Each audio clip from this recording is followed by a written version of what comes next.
तो भाई ये भविष्य वक्ता क्या जानकारियां दे रहे हैं, क्या बता रहे हैं, हम लोगों ने विचार करना चाहिए। वो कल की भगवान जिसके विषय में ये भविष्य वक्ता बता रहे हैं, वो कल की भगवान और कोई नहीं, स्वयं परमेश्वर रामपाल जी हैं। बहुत सारे भाई बहन कह देते हैं कि ये पवनदास अपने गुरु जी को विष्णु जी का 10वां अवतार बता रहा है, कल की बता रहा है। अरे वो कल की नहीं है, असल में उसका नाम है नीकलंक। नीकलंक जो राजा हरिश्चंद्र जी की आत्मा होगी, उड़ीसा के संभल नगरी में आएगा। वो तो बहुत लास्ट में आएगा। कलयुग 4,32,000 वर्ष का है, 4,32,000 वर्ष का। अभी तो खाली 5,500 वर्ष बीते, वो तो 2-3 लाख वर्ष बाद आएगा। अभी वो राजा हरिश्चंद्र की आत्मा पूज्य गुरुदेव जी ने बताई, वो स्वर्ग में बैठा है, अभी तो आनंद ले रहा है। वो तो लाखों साल बाद आएगा निकलंक रूप में, विष्णु का 10वां अवतार बनकर। अभी तो कलयुग ढंग से शुरू भी नहीं हुआ है। तो वर्तमान में जिस कल्कि की चर्चा हो रही है, तो दुनिया वाले पागल हैं क्या जो विष्णु के उस कल्कि अवतार की बातें कर रहे हैं? क्या उनको नहीं पता? लेकिन वर्तमान में जो कल्कि आएगा वो है इस कलयुग का भगवान, वो परम शक्ति, वो है परमेश्वर रामपाल जी, जो आ चुके हैं, प्रकट हो चुके हैं 8 सितंबर 1951 के दिन संकट मोचन बनकर। ये देवी देवता संकट मोचन नहीं है, हनुमान जी संकट मोचन नहीं है। असली संकट मोचन, संकटों का नाश करने वाला, विनाश करने वाला वो कबीर परमात्मा है, जो वर्तमान में सतगुरु रामपाल जी के रूप में धरती पर प्रकट हैं। इनकी शरण में आने से हमारे संकटों का मोचन होगा। तो ये है वो रियल कल्कि, यानी इस कलयुग में अवतार, इस कलयुग का भगवान, ना कि विष्णु का अवतार। वो तो लास्ट में आएगा। तो क्या कुछ कह रहा है ये भाई, विचार कर लेना। 2 मिनट का वीडियो है और सब कुछ ऐसे घटित होना है, सब कुछ ऐसे ही घटित होना है जैसे ये भाई बता रहा है। और बचाव का तरीका केवल सतगुरु रामपाल जी हैं, उनकी भक्ति, उनकी शरण है, दूसरा धरती पर नहीं है। तो कब होंगे, हमारे सामने कब आएंगे? तो ग्रहों की स्थिति के आधार पर मैं आपको एक बात जरूर बता देता हूं कि 2027 तक या 2027 के बाद में, अगर हम ब्रॉड वे में सोचे तो 2027 के बाद की ही बात लेते हैं कि 2027 के बाद में इस दुनिया को इस बात का पता तो चल चुका होगा कि आखिर वो अवतारी पुरुष है कौन। क्योंकि 2027 तक इस संसार को इस महाविनाश से जो नुकसान होना होगा वो हो चुका होगा। दुनिया अपने नुकसान को देख चुकी होगी, जनसंख्या में जो कमी आनी होगी वो आ चुकी होगी, महायुद्ध जो होना होगा वो हो चुका होगा, मानवता को जो नुकसान होना है वो हो चुका होगा। और ये धरती अब उस नुकसान की भरपाई के लिए अपने आप को तैयार कर रही होगी। ये दृश्य होगा 2027 का। और उस समय पर जो भी इस दुनिया को राह दिखाएगा, मेरे ज्योतिषीय आकलन से और शास्त्र ग्रंथों में वर्णित उन रहस्यों को यदि हम समझना चाहें तो 2027 के बाद में जो इस दुनिया को राह दिखाएगा वही कल्कि अवतार है। क्योंकि उसके पश्चात ये दुनिया एक नई विचारधारा को फॉलो करेगी। वो विचारधारा कैसी होगी, उसके बाद दुनिया कैसे चलेगी, लोकतंत्र होगा या कुछ और होगा, ये समय बताएगा। लेकिन 2027 तक ये दुनिया अपनी त्रासदी को देख चुकी होगी और कल्कि अवतार के संदर्भ में जो भ्रम है वो भी दुनिया के दूर हो चुके होंगे।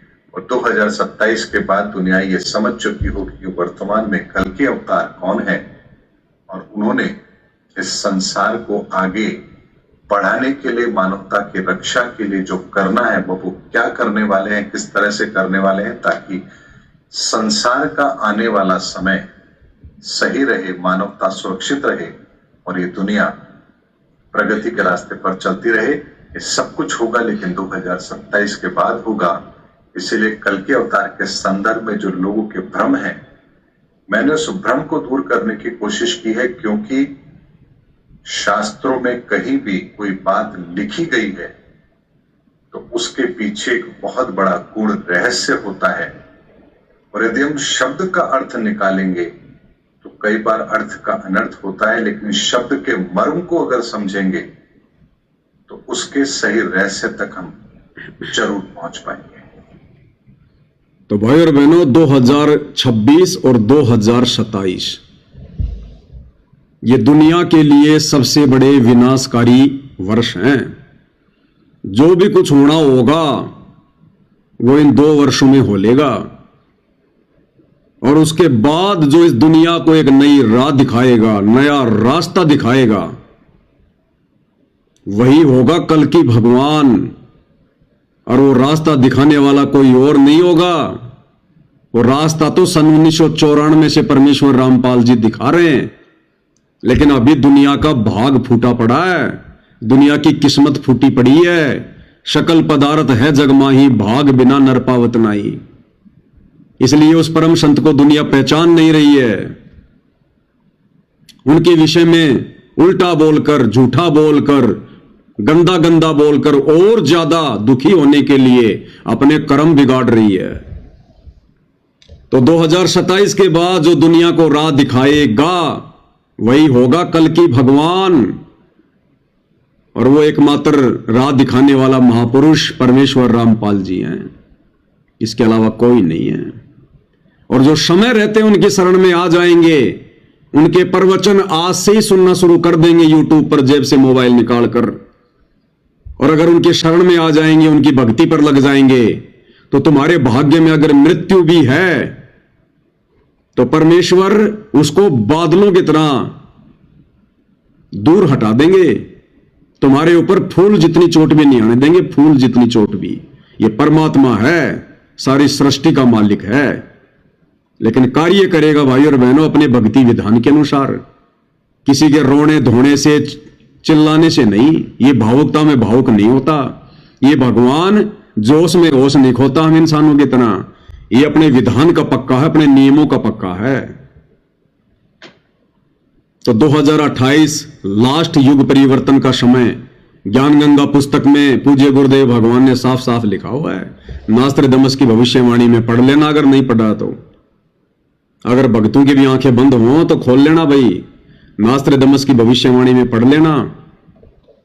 सन 1905 से लेकर 2028 गुरुदेव ने महापरिवर्तन का समय लिखा हुआ है, और आ गया वो समय। अब मुट्ठी भर भी समय नहीं है। मुट्ठी भर यानी मुट्ठी में 5 उंगलियां होती हैं, 5 साल भी नहीं है पूरी। ये 2025 आधी से ज्यादा चली गई है। 26 और 27, 28 में तो फिर परमात्मा का सतयुग का सवेरा होगा, सतयुग का सवेरा। यानी जितनी आत्माएं उस युग परिवर्तन के दौरान सुरक्षित रह पाएंगी, जो बच पाएंगी, उन आत्माओं को फिर परमात्मा शत भक्ति देने के लिए सतयुग में प्रवेश करवाएगा। फिर दोबारा से समाज का नवीनीकरण होगा, दोबारा से समाज का सुधार होगा। जितनी भी जो ये दुष्ट आत्माएं होंगी, पाप आत्माएं होंगी, नास्तिक व्यक्ति होंगे, अधर्मी व्यक्ति होंगे, जिन्होंने इन 2 वर्षों में 26 और 27 में शराब पीना नहीं छोड़ा, नशा करना नहीं छोड़ा, मांस खाना नहीं छोड़ा, चोरी जारी डकैती ठगी भ्रष्टाचार करना नहीं छोड़ा, रिश्वत लेनी नहीं छोड़ी, बलात्कार करने नहीं छोड़े, उनके बक्कल उतरेंगे। बक्कल, ये प्रकृति किसी को नहीं छोड़ेगी। वो ऐसे जाएंगे जैसे गधे के सिर से सींग जाते हैं। क्योंकि 2028 के बाद सतयुग में केवल परमात्मा की विशेष धार्मिक और पुण्यकर्मी और आस्तिक आत्माएं ही प्रवेश करेंगी। इसलिए इन विषय विकारों से, नशे से, मांसाहार से, चोरी जारी ठगी रिश्वतखोरी मिलावट काला बाजारी भ्रष्टाखोरी जितना जल्दी दूर हो जाए उतना ही हमारा फायदा है। नहीं तो खुद तो डूबेंगे सो डूबेंगे, अपने परिवार को भी लेकर डूबेंगे। परिवार को भी, जिस परिवार को पालने पोषने के लिए आज हम ये चोरी जारी ठगी रिश्वत भ्रष्टाचार कर रहे हैं। हम युग परिवर्तन के दौर से गुजर रहे हैं। ये सामान्य दौर नहीं है, सामान्य समय नहीं है।